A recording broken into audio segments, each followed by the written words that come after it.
press the bell icon on the YouTube app and never miss another update.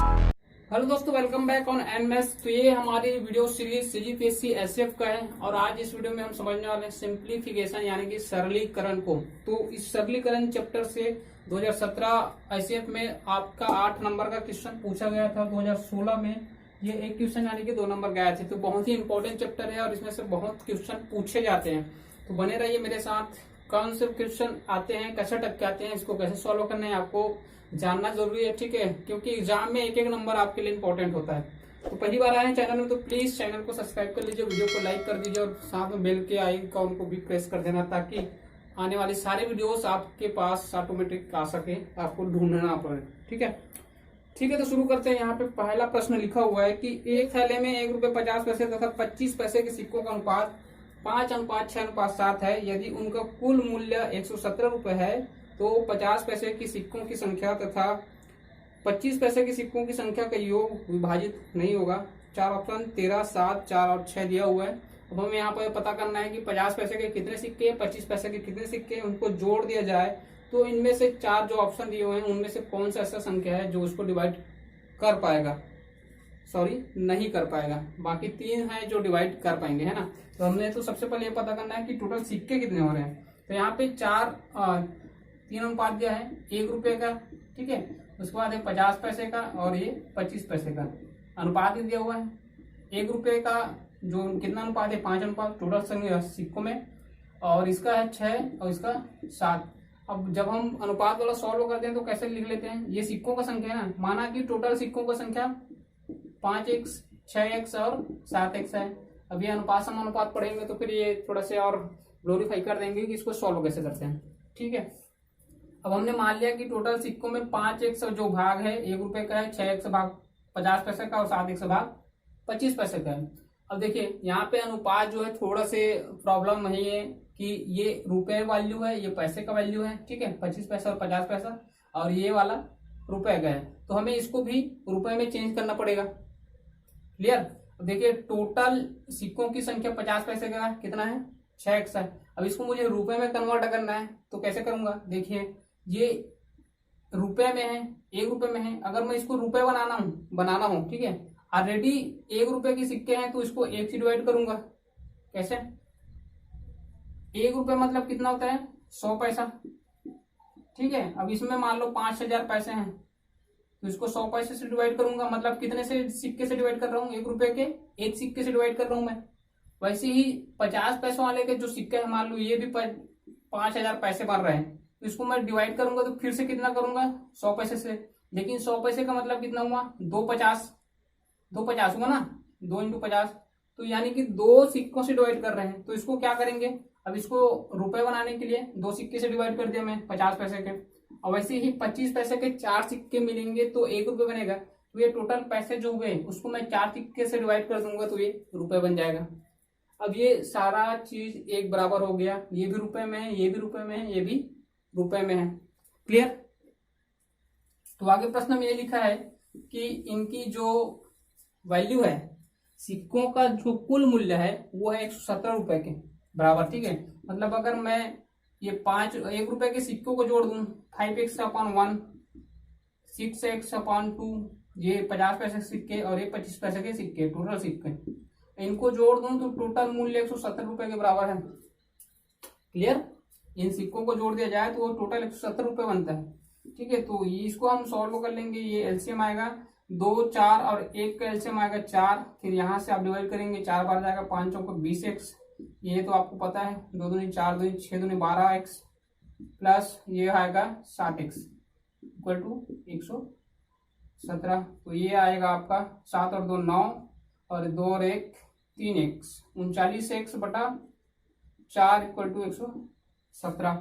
Clear है। तो अब इसको solve कैसे करेंगे, 13 × 39, 13 नियम 117, 3 × 3, 3 × 9, ठीक है। फिर ये 1 की वैल्यू 4 इधर ट्रांसफर हो गए, 3 × 4 इक्वल टू 12। तो 1 से इक्वल टू कितना आ गया, 12 आ गया, ठीक है। 1 से इक्वल टू 12 आ गया। तो अब यहां से हम इसको रख लेंगे किसमें, इसमें, जब हम कितना माने थे कि टोटल सिक्कों की संख्या 5x, 6x और 7x है। अब इसको हमने रुपए में चेंज किया था, इसको हटा देते हैं, हमें केवल सिक्कों की संख्या निकालनी है। ठीक है, तो इसको अब बनाएंगे तो टोटल कितने कितने सिक्के निकल जाएंगे जी। देखिए इसको आप इंटू कर दीजिए, ये हो जाएगा 12 पंचे 60, ठीक है इसके साथ, और ये होगा 12 छः का 72 और 12 सत्ते 84। मतलब ये हुआ कि 60 सिक्के 1 रुपए के हैं, 72 सिक्के 50 पैसे के हैं और 84 सिक्के 25 पैसे के हैं। मतलब अगर रुपए में बात करें तो 60 रुपये 1 रुपए वाला है, ठीक है 60 रुपये ये इनका सिक्का, और ये हो जाएगा 36 दूनी 72 क्योंकि 2 सिक्के से डिवाइड कर रहे थे। ठीक है, तो ये होगा आपका 36 रुपये और ये हो जाएगा 21 चौके 84, तो 21 रुपये 25 पैसे के।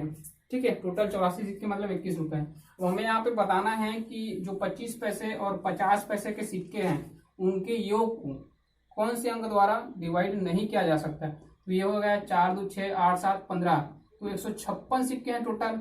अब इसको कौन से अंक द्वारा डिवाइड नहीं किया जा सकता, तो ऑप्शन ए लिखा है 13, तो 13 से तो डिवाइड हो जाएगा, 13 का 13 2 बचा, 13 दूनी 26 खत्म। ठीक है, 7 के द्वारा डिवाइड करेंगे तो क्या होगा, 7 दूनी 14, 14 और 1 15, 1 बचा मतलब 16 हो गया, तो 7 दूनी 14 मतलब 2 रिमाइंडर बच गया ना, 2 शेष। तो ये ऑप्शन बी सही हो रहा है। ठीक है, ऑप्शन बी सही हो रहा है, लेकिन तीसरा भी चेक करके देख लीजिए। 156 को 4 से डिवाइड कर दीजिए, 4 × 12 3 बचा, ठीक है 4 ने 36 ये डिवाइड हो गया, 6 से भी हो जाएगा, 6 दूनी 12 फिर 3 बचा, तो 36 को 6 6 का 36। मतलब ऑप्शन बी साथ ही एक ऐसा अंक है जिससे हम इसको डिवाइड नहीं कर सकते, किसको 156 को।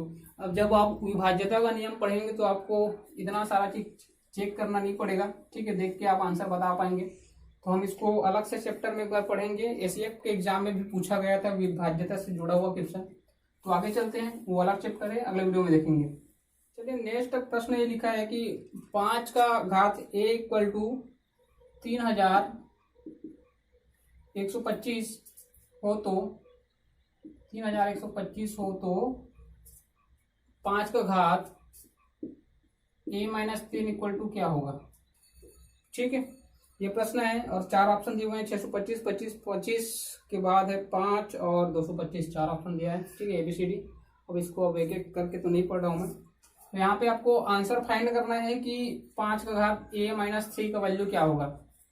देखिए आपने घातांक पढ़ा है, तो घातांक में एक रूल है कि अगर दोनों आधार समान हो, दोनों का आधार बराबर हो तो घात भी बराबर होते हैं, घात की वैल्यू एक दूसरे के बराबर हो जाएगी। जैसे अगर 5 का घात a है और यहाँ पे मान लो 5 का घात 6 आ रहा है या फिर 4 आ रहा है, तो a = 6 लिखूंगा या फिर 4 लिखूंगा, या 3 आ रहा है तो 3 लिखूंगा। ठीक है, तो ऐसे ही आप इसको चेंज कर दीजिए, 5 के घात के बराबर लाइए तो a का वैल्यू हमें मिल जाएगा। ठीक है, तो देखिए अगर आधार 5 है तो हम इसको 5 से डिवाइड कर देते हैं, किसको 3125 को, तो ये हो जाएगा 5 × 6 = 30, 5 दूनी 10 और 5 पंचे 25। ठीक है, 5 से फिर जाएगा, 5 × 5 फिर 5 दूनी 10, 5 पंचे 25, फिर 5 से जाएगा 5 दूनी 10 और ये 5 पंचे 25, फिर 5 से जाएगा 5 पंचे 25 और फिर 5 से जाएगा 5 एकम 5। तो 3125 को क्या लिख सकता हूं मैं, 5 × 5 गुना कितने बार, 5 बार। मतलब इसको क्या लिख सकते हैं, 5 का घात 5 लिख सकते हैं। 3125 को क्या लिख सकते हैं, 5 का घात 5। तो इसको हम एक बराबर रख सकते हैं इसके, कैसे 5 का घात a = 5 का घात 5।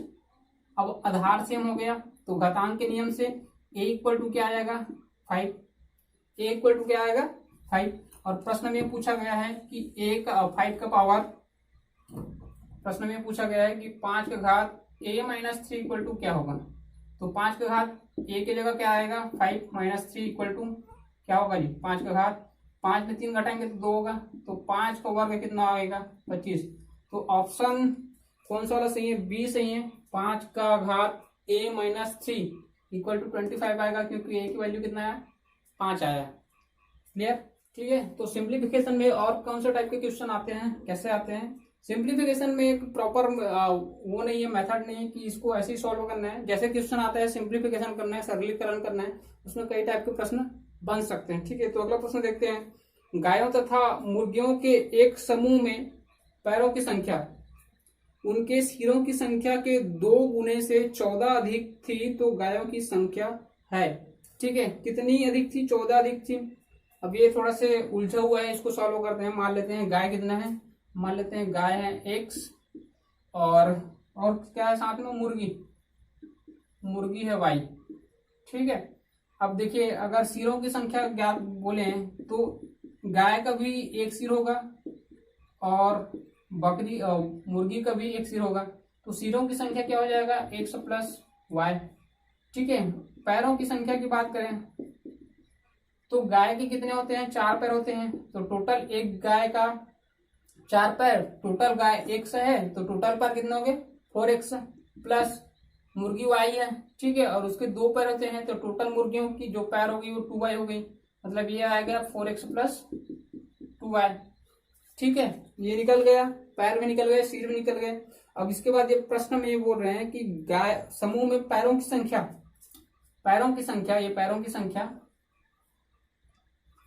उनके सिरों की संख्या के दोगुने से, 14 अधिक है। तो ये 4x प्लस 2y, इसका वैल्यू किसके बराबर है, ये जो सिर है ना x प्लस y, इसके दोगुने से मतलब दोगुना कर दिया, से 14 अधिक, तो इसमें प्लस 14 कर दिया। तो ये हमारे क्वेश्चन के हिसाब से हमने अरेंज कर लिया कि गाय और मुर्गियों की जो पैरों की संख्या है 4x प्लस 2y, उनके सिरों की संख्या के दोगुने से 14 अधिक है, ये वैल्यू बराबर है, ऐसा प्रश्न बोल रहे हैं। तो यहाँ पे हमें बताना है कि गायों की संख्या कितनी है, तो इसको सॉल्व करेंगे तो निकल जाएगा। तो 4x plus 2y equal to क्या आएगा, 2x प्लस 2y प्लस 14। तो देखिए 2y और 2y कैंसल, 2x को इधर ट्रांसफर करेंगे तो कितना बचेगा, 2x ही बचेगा।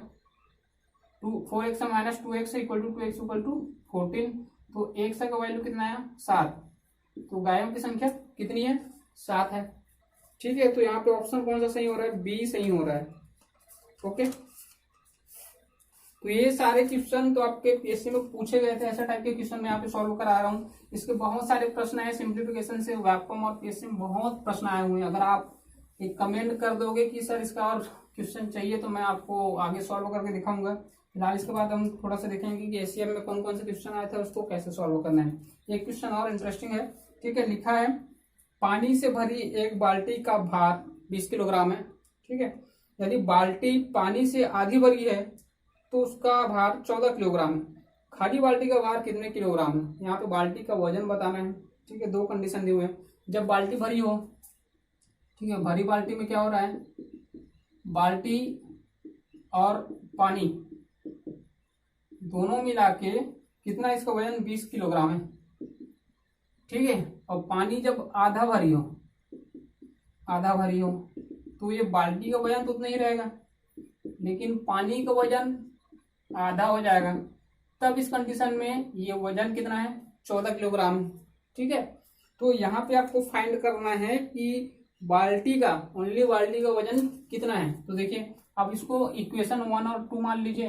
अब इसको आप क्या कर देंगे, जोड़ दीजिए, नहीं घटा दीजिए इसको। ठीक है, घटा दीजिए तो ये बाल्टी कैंसिल हो जाएगा, पानी का वजन पता चल जाएगा तो हम बाल्टी का निकाल पाएंगे। तो ये मान लो टोटल है, उसमें आधा घटा दिया तो कितना बचेगा, आधा। एक में आधा घटाएंगे तो आधा ही बचेगा ना, तो एक पानी में आधा पानी घटा दिया तो आधा पानी बचेगा। तो पानी बाई 2 इक्वल टू कितना बच गया, 20 में 14 घटाएंगे तो 6। तो पानी का वजन कितना आया, इधर जाकर इंटू हो जाएगा तो 6 दूनी 12 kg। तो 12 किलोग्राम पानी का वजन है। ठीक है, यहां से निकल गया, ये पानी का वजन 12 किलोग्राम है, तो इसमें रख दीजिए 12 kg पानी है और 20 किलोग्राम दोनों मिला के है। तो बाल्टी का वजन कितना आ जाएगा जी, 20 में 12 घटाएंगे तो 8 किलोग्राम बाल्टी का वजन होगा। तो ऑप्शन डी यहाँ पे सही होगा। बाल्टी का वजन कितना है, 8 किलोग्राम का। ओके, चलिए अब देखते हैं एसीएफ में आया हुआ प्रश्न। ठीक, बहुत सिंपल प्रश्न पूछे गए थे सिंप्लीफिकेशन से। तो लिखा है यदि x √x minus √y equal to 1 तथा √x plus √y equal to 17 हो, तब √x इंटू y का मान है क्या है। चलो ऑप्शन निकालना है, यहाँ पे दिया हुआ है। देखिए लिखा है √x minus √y equal to 1, ये इक्वेशन 1 दिया है और दूसरा लिख लेते हैं under root x plus under root y equal to कितना दिया है 17, ये 2। तो समीकरण 1 और 2 को पहले जोड़ लेते हैं सॉल्व करने के लिए। तो ये हो जाएगा 2x और ये प्लस माइनस होके कैंसल, ठीक है, और यहाँ पे जुड़ेगा तो 17 और 1 18, ये अंडर रूट में है, ठीक है, 1 और 1 2, तो ये यहाँ से इधर कैंसल हो जाएगा, सॉरी ये इधर जाएगा 2 ने 18, ठीक। तो अंडर रूट 1 से इक्वल टू आया 9, ठीक। ये पहला जब हम इसको जोड़ दिए तब निकल के आ गया एक्स का value under root x equal to 9। अब इसको इसी इक्वेशन को एक बार घटा देते हैं, ठीक है, इसी इक्वेशन को एक बार घटा देते हैं तो ये कैंसिल हो जाएगा और ये हो जाएगा अंडर रूट वाई, 1 और 1 2, तो ये माइनस करेंगे। असल में ऐसे करना है और इक्वेशन 2 में इक्वेशन 1 को करेंगे, थोड़ा सा अपोजिट कर लेना। समीकरण 2 में 1 को घटा देंगे तो ये साइन बदल जाएगा, ठीक, यहाँ पे कर देते हैं अपन, और ये साइन माइनस में आ जाएगा तो माइनस माइनस प्लस हो जाएगा, ये माइनस हुआ तो ये कैंसिल, और ये 1 और 1 2 आई, समझ आ रहा है ना।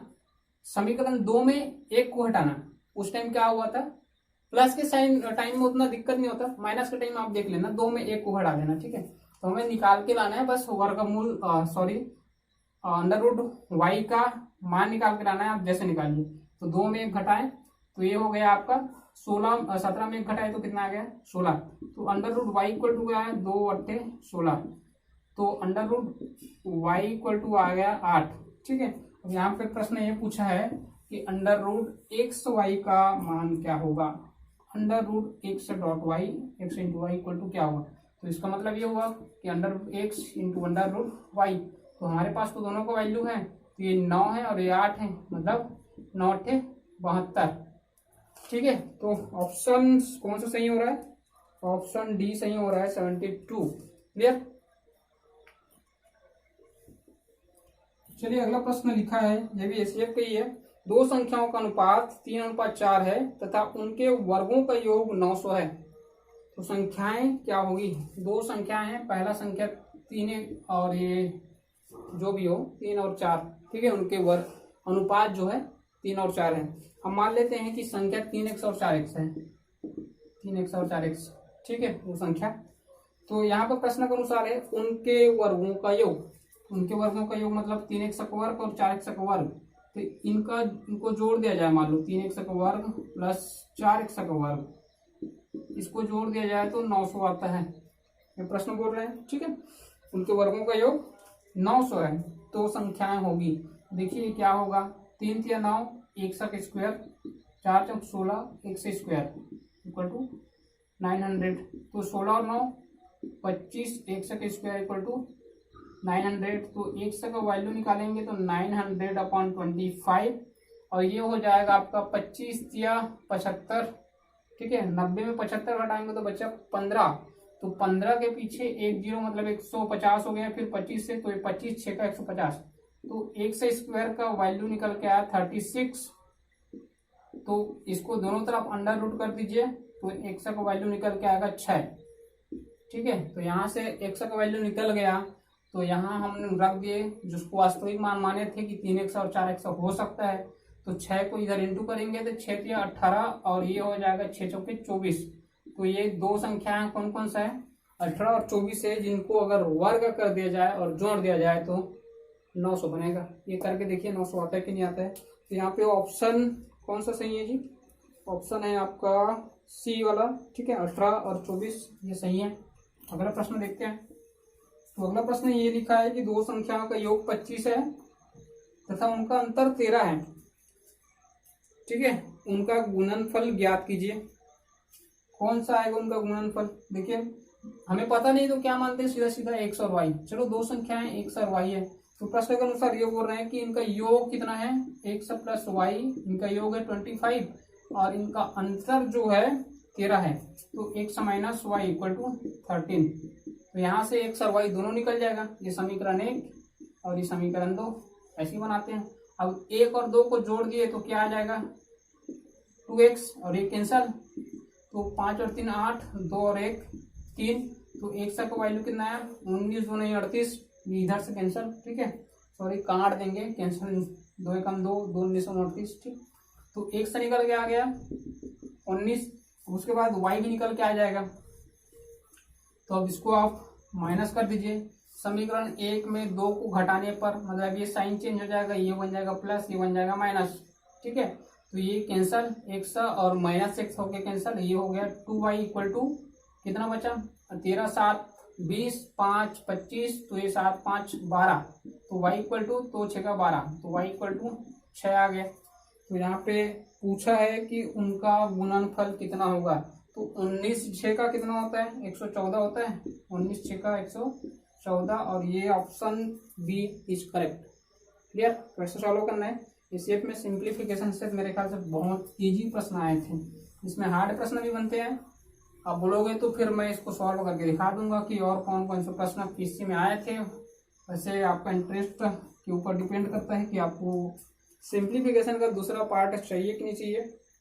एक लास्ट प्रश्न यहाँ पे लिखा है, इसको सॉल्व कर लेते हैं। ये आया था आपका एसीएफ के एग्जाम 2017-18 में। लिखा है आम के बाग में 392 पौधे पंक्तियों में लगाए गए हैं। टोटल पौधे कितने लगाए गए हैं 392 पौधे लगाए गए हैं बाग में। ठीक है, कंडीशन क्या है, पंक्तियों की संख्या प्रत्येक पंक्ति में लगाए गए पौधों की संख्या की आधी है। प्रत्येक पंक्ति में जितने पौधे लगाए गए हैं ना, उससे आधा संख्या किसकी है, टोटल पंक्तियों की। तो प्रत्येक पंक्ति में कितने पौधे लगाए गए हैं ये आपको बताना है। तो यहाँ पे देख लेते हैं, मान लेते हैं कि टोटल एक पंक्ति में x पौधे लगाए गए हैं। पौधे एक पंक्ति में कितने x, तो प्रश्न के अनुसार पंक्तियों की संख्या कितनी हो जाएगी, इसका आधा। तो पंक्तियों की संख्या x/2, यही तो है प्रश्न ना। जितने पौधे एक पंक्ति में लगाए गए हैं उससे आधा संख्या में पंक्तियों की संख्या है, उसका आधा पंक्तियों की संख्या है।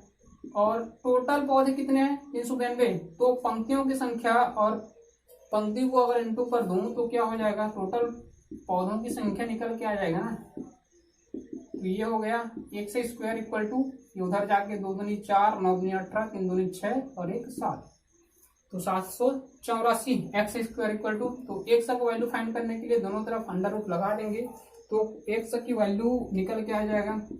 तो 28 वो संख्या है जिसका वर्ग कितना होता है 784 होता है। तो आंसर कितना आएगा 28 आएगा। ठीक है, ऑप्शन बी इज करेक्ट। तो ऐसे टाइप के क्वेश्चन सिंप्लीफिकेशन से पूछे गए थे। क्लियर है, तो मेरे ख्याल से मैंने पुराना क्वेश्चन कवर कर दिया, और समझ नहीं आ रहा है तो फिर कमेंट कर सकते हैं, इससे ज़्यादा और हार्ड प्रश्न भी बनते हैं सिंप्लीफिकेशन से। ठीक है, और वीडियो कैसा लगा मुझे कमेंट करके बताइए। वीडियो में पहली बार आए हैं, चैनल पहली बार आए तो प्लीज़ चैनल को सब्सक्राइब कर दीजिए, वीडियो को लाइक कर दीजिए, और अच्छा लगा तो अपने दोस्तों के साथ शेयर भी कर सकते हैं। हम मिलते हैं नए वीडियो में, तब तक के लिए टाटा।